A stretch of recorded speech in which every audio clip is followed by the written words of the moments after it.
Sveiki, eteryje Žemės uostai. Yra vietų, kurios užburia ne tik savo istoriją, bet ir čia patiriamų jausmų.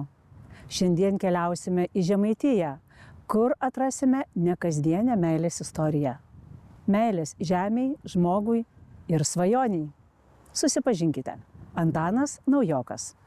Save baudžiauninku vadinantis Pavirvytės dvaro šeimininkas prieš porą dešimtmečių Kauną iškeitė į Žemaitijos ramybę ir čia sukūrė savo žemės uostą. Ant sraunios Virvytės upės šlaito iš tolo šviečia medinis Pavirvytės dvaras. Jį atkūręs ir naujam gyvenimui prikėlęs teisininkas ir ekonomistas Antanas Naujokas pasakojo, kad ilgai svajojo įsigyti sodybą, kuri primintų tėviškę. O kai 2009 metais paieškos atvedė į Mažeikių rajone Viekšnių seniūnijoje apleistą Pavirvytės dvaro sodybą, vyras jos nebepaliko. Čia mane sulaikė, pririšo, apglėbė ir turbūt įpareigojo šito dvaro aurą, kuri man neleido iš čia išeiti. Kitą dieną dar atvažiavau aš čia vienas, pavaikščiojau po trimetrinės varnalėšas, krūmynus, šabakštynus, atradau Virvytę nuostabią. Pradėjau svajoti, kaip čia galėtų viskas atgimti ir atrodyti ir apsisprendžiau, kad čia bus mano vieta. Savasties paieškos, svajonių virsmas tikrove, atgimstantis ryšys su gamta pradėjo dėliotis į naują Pavirvytės dvaro istoriją. Tarsi archeologui Antanui teko praeities nuotrupas rankioti po kruopelytę, jungti į vieną ir dėlioti tarsi naują paveikslą. Kai faktai tylėjo, vedė sunkiai paaiškinamas dežavų jausmas, tarsi siela jau būtų čia buvusi. Ir dežavų jausmas ne vieną kartą yra aplankęs ir apie aplinką ir va, kaip įvažiuojant matėsi keliukas nusodintas šermukšniais, tai kažkaip man pasirodė, kad čia šermukšniai reikalingi. Nuvažiavau į pamiškę čia pačioj pradžiai, vienais iš pirmųjų metų, prisikasiau pamiškė šermukšnių, nusodinau visą tą keliuką ir kaimynas klausė, sako, Antanai, o kodėl tu čia šermukšnių sodinai? Na, kaip sakau, gražiai žydi, gražios uogos, pagal mitologiją saugo nuo piktų dvasių, o sakau, Vytautai, kodėl tu klausi? Sako, čia buvo senas dvaro šermukšnakelis. Tas dežavų, kaip sakau, tai buvo aplankęs ne vieną kartą, va, kad ir angelas krosnyje. Istorija tokia, kad vėliau, kada ruošėmės projektui ir reikėjo susirasti norvegų partnerį, tai pasirinkome Sigdal muziejų, panašiai kaip mūsų Rumšiškių muziejus yra Norvegijoje. Atvyko atstovai iš Norvegijos, aš padariau tokį renginuką tose griuvėsiuose, čia buvo baisu, čia lubos įgriuvusios, krosnis jau buvo apgriauta. Ir daug svečių čia buvo pakviesta įvairių. Ir viena iš jų Viekšniškė sako, va toje krosnyje, per vidurį krosnės buvo koklis, apvalus koklis apskritas, baltas angelas sėdėjo ant trimito.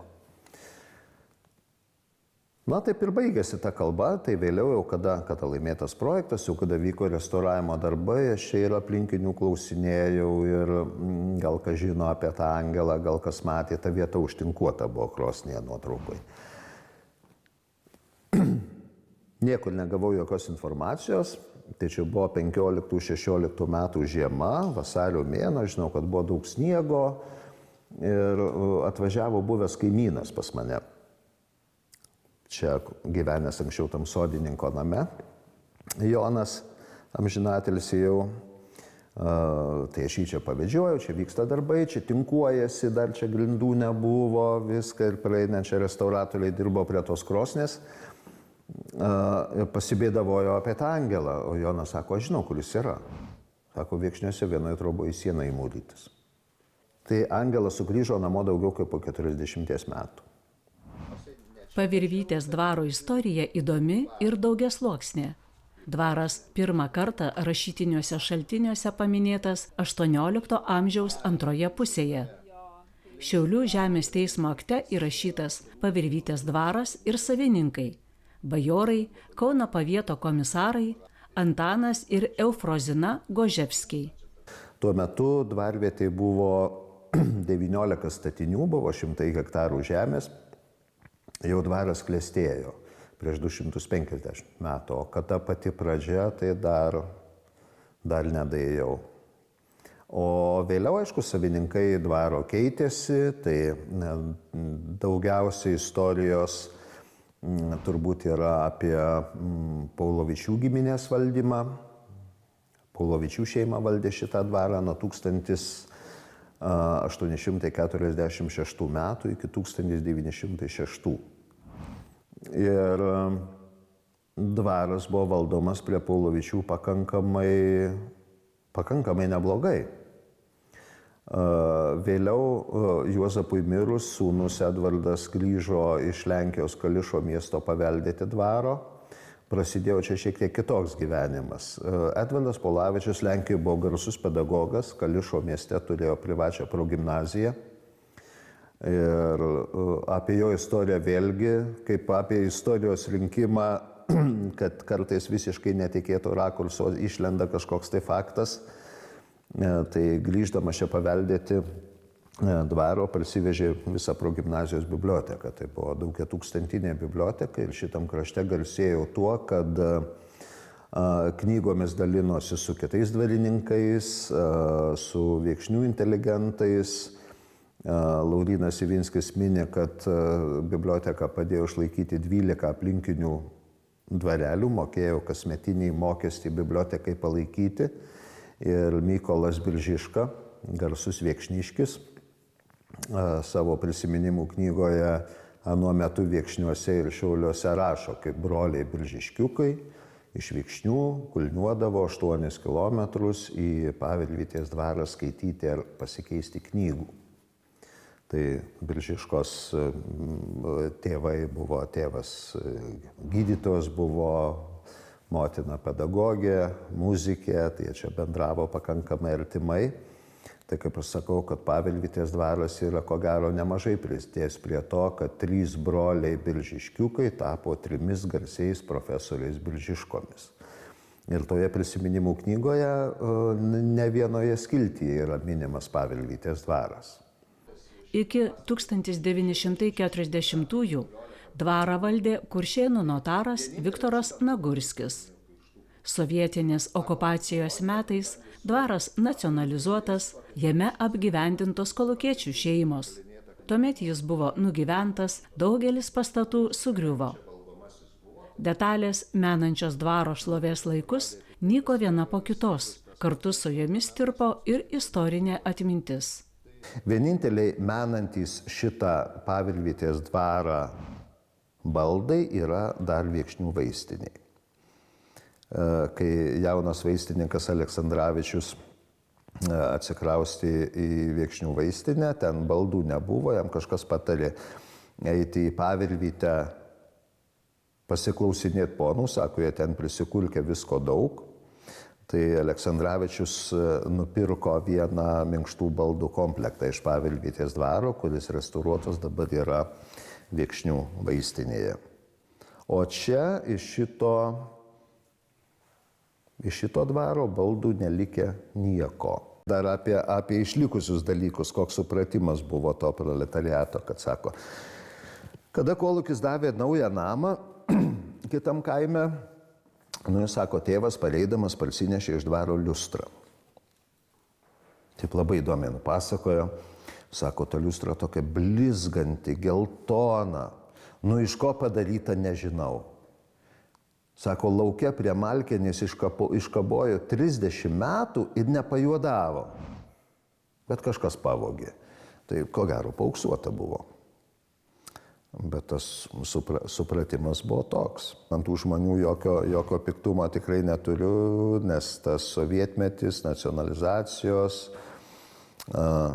proletariato diktatūrą, davedė iki to jų tą gyvenimą, bet teigiamą dalyką išvelgiu tame, kad jeigu šitas dvaras būtų buvęs tvarkingas, aš jau tikrai nebūčiau gebėjęs nupirkti už 7 000 litų.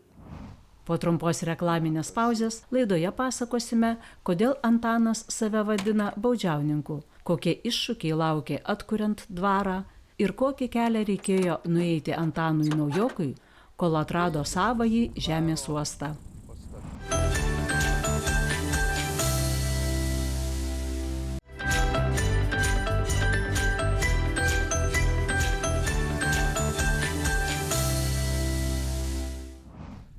Dvaro šeimininkas Antanas Naujokas su šypsena sako, esąs baudžiauninkas jau 2 dešimtmetį. Nors darbas sunkus, o jėgų kartais prireikia daugiau nei atrodo įmanoma, jis nė akimirką nesigaili pradėjęs eiti šiuo keliu. Savo dvare dirbu baudžiauninku.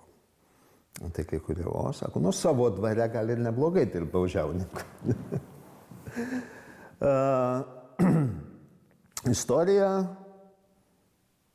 taip jau susiklostė, kad pagalbininkų tarnų neturiu. Tenka viską daryti savo rankomis, bet kažkaip tai tuo visišku baudžiauninku nesijaučiu. Aišku, darbo tai daug. Saulė pateka ir nepastebi, kaip saulė nusileidžia. Jeigu apie baudžiauninkus, tai kažkas čia iš lankytojų taip kalbame, sako, dabar tokie laikai, darbo nėra. Oi, darbo, sakau, tikrai yra.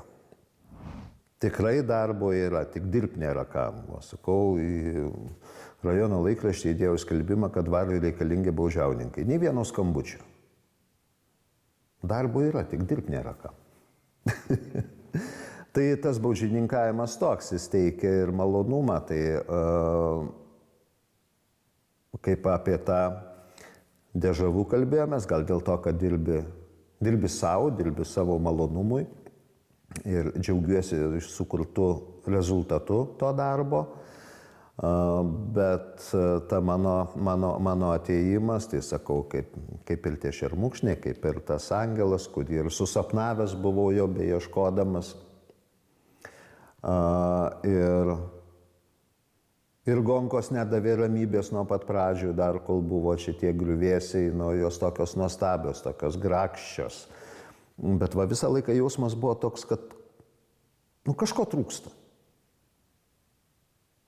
O kai atradau Balio Sruogos muziejų šito dvaro fasado nuotrauką 1900 metų, kada pamačiau visą gonkų puošybą, kuri jau buvo supūvusi, nugriuvusi, jos buvo nebelikę, man kažkaip viskas atsistojo į savo vietas. O tas dežavų, tai kodėl jis mane lanko, tuoj pabandysiu paaiškinti. Viena Latvijos ekskursija atvažiavus čia kažkuriais tai metais buvo, Latvijoje atvažiuoja, tarp kitko, į ekskursijas daugiau negu lietuvių. Matyt, savam krašte pranašui nebūsi, kaip sako, važiuoja kitur pasižiūrėti. Ir baigiant vesti ekskursiją, jau atsisveikinu su braliukais. Prie manęs prieina 2 moteriškės, tokios garbaus amžiaus. Viena lietuviškai sako, aš esu Latvijos lietuvė. Ir sako, mano draugė moka tik tai latviškai, nori tau kažką pasakyti, paprašė, kad išverščiau. Gerai. Ta Latvija sušnekėjo latviškai, trumpai ir išėjo per duris lauk. Sakau, ką ji pasakė? Sako, ji pasakė, kad tu šitam dvare esi gyvenęs ankstesniam gyvenime. Sakau, kas ji tokia? Sako, čia mūsų krašto garsiausia žiniuonė. Tai sudėliojus visus tuos apšvietimus, šermukšnių, gonkų, angelo, kitus ir tos Latvijos pasakymą, kad gal grįžau namo. Dvarą prikelti naujam gyvenimui reikėjo ne tik daug lėšų, bet ir begalinio atsidavimo darbui. Kelias, kuriuo jau nemažai nueita, veda dar toli į priekį. Bet dvaro šeimininkas pabrėžia, jis niekiek nesigaili. Priešingai, Šis kelias padėjo iš naujo atrasti savo vidinį pasaulį, suprasti savo paties vaidmenį šioje istorijoje, suteikė galimybę kurti tai, kas turi prasmę ateities kartoms. Čia aš radau galbūt savo gyvenimo prasmę. Atsiradau čia matomai, kad aš čia buvau reikalingas ir ta vieta man buvo reikalinga. O, kaip sakau, gimęs ir užaugęs kaime, norėjau to žemės turiu. Šiai dienai gal turiu netgi per daug, negu man jos reikėtų. Ko aš čia atėjau, aš pats nežinau. Sakau, vieta užbūrė, manęs iš čia neišleido, jokio supratimo apie kultūros paveldą visiškai neturėjau. Pradėjau vienam kambarį sienas valyti, kad nors šiek tiek pasitvarkyti kambarėlį, kurio ir sienos, ir lubos buvo nurūkosios tiek, kad su juodu švaksu batų taip nenušvaksuosi juodai. Tai daug įrankių sudeginau nuo dulkių, bet supratau, kad tų statybų aš neįveiksiu pats. Tada pradėjau ieškoti informacijos ir vėl dievulis man pasiuntė į pagalbą žmonės. Sutikau tokius žmonės, kokių reikia, padėjo draugai, padėjo projektų ruošėjai, tai be galo dėkingas esu viešai įstaigai Kultūros paveldo akademija, tos įstaigos tuometinėms merginoms, kurios ten dirbo ir pasiryžo imti šito projekto objekto net nemačiusios. Laimėjom projektą iš 120 teiktų paraiškų finansavimui, mes atsidūrėm 3 vietoje. Tai kaip mano sūnus sako, tėvelė, kaip tu viską darai su meile, dėl to tau ir sekasi. Ir va, šiai dienai dvarininko namas stovi toks, kokį matome, koks yra. Ir labai džiaugiuosi, kad tikrai daugelis paveldo specialistų, kurie čia apsilanko, vertina kaip vieną iš geriausiai restauruotų medinukų Lietuvoje. Dvaro sodybą už simbolinę sumą įsigijęs ir ją prikėlęs naujam gyvenimui, Antanas jau nebeskaičiuoja nei investuotų pinigų, nei laiko. Jam kur kas svarbiau, kad į senąjį dvarą vėl sugrįžo gyvybė. Jeigu kalbant apie pinigus, tai aš galiu pasakyti labai paprastai, aš jų niekada neturėjau ir dabar neturiu.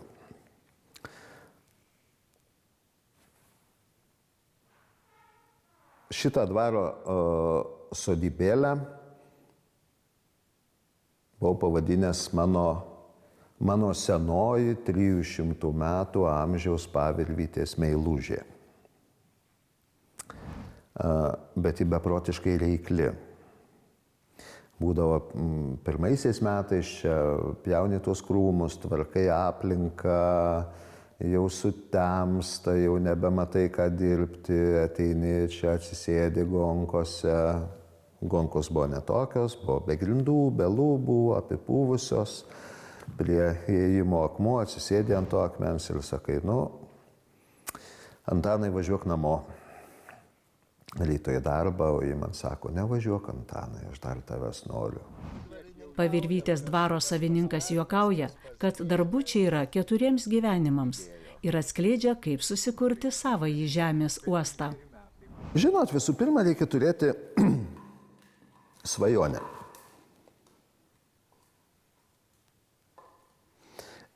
Ir gyvenimas gali tapti labai paprastas ir lengvas. Jeigu svajonė tampa tikslu, tada ant tiek visas paprastas. Reikia to tikslo siekti ir jį gyvendinti. Tai, o apie tą gyvenimo bangavimą, tai Dieve padėk, kiek čia bangų buvo. Kai pas mus kaime sakydavo, Dieve, Dieve, kai pagalvoji, tai Jėzau Marija. Bet kelias smagiau, kai nėra tiesus, tai nėra visiškai lygus, kad jisai yra banguotas, bet svarbu, kad jis būtų tiesus. Tai nėra neįgyvendinamų dalykų, Nėra nepadaromų darbų, bet aišku, be galo svarbu teisingas tikslas ir teisingi žmonės. Tai aš turiu Dievuliui padėkoti už tai, kad mane čia atvedė, kad mane čia prirakino ir kad aplink mane subūrė tikrai pakankamai daug gerų žmonių, kurie padėjo, kurie patarė, kurie neapleido, tikėjom to, ką darėm. Draugai padėjo, kiti ir suvedė likimą su tiek daug gerų žmonių, kuriems aš esu be galo dėkingas. Ir ne piniguose turbūt esmė. Aš jų neturiu, aš jų nenoriu, bet gyvenimas nuo to tik tai geresnis. Ir darom tuos koncertus, nemokamus padarom, dar kita beje veikla yra mano įkurta viešoji įstaiga Pavilvytės dvaras ir vasarą važiuoju po bendruomenės, rodau kiną. Ir kaip smagu matyti laimingus žmonės, kada atvažiuoja į kaimo bendruomenę, priputi didžiulį ekraną, susistatai garsą, vaizdą, žmonės renkasi, sueina su lauknešėliais, su arbatom, su muštiniais, su kuo, su pledukais, įsitaiso, jie bendrauja. O laukia tai, kada kiną rodai naktį, kai tamsta ir žiūrėk, pradeda švisti, mes pradedam skirstytis. Ir žmonės išeina laimingi, tai labai smagu, kad gali suteikti žmonėms to paprasto džiaugsmo, to bendravimo ir visada reikia bendrauti. Tai čia tiesiog toks gyvenimo kredo. Antano Naujoko baudžiava Pavilvytės dvare – tai ne pareiga, bet pasirinkimas. Pasirinkimas gyventi harmonijoje su gamta, saugoti protėvių istoriją ir ją dalintis su kitais. Štai tokia šio žemės uosto istorija. Na, o mes atsisveikiname ir susitiksime lygiai po savaitės.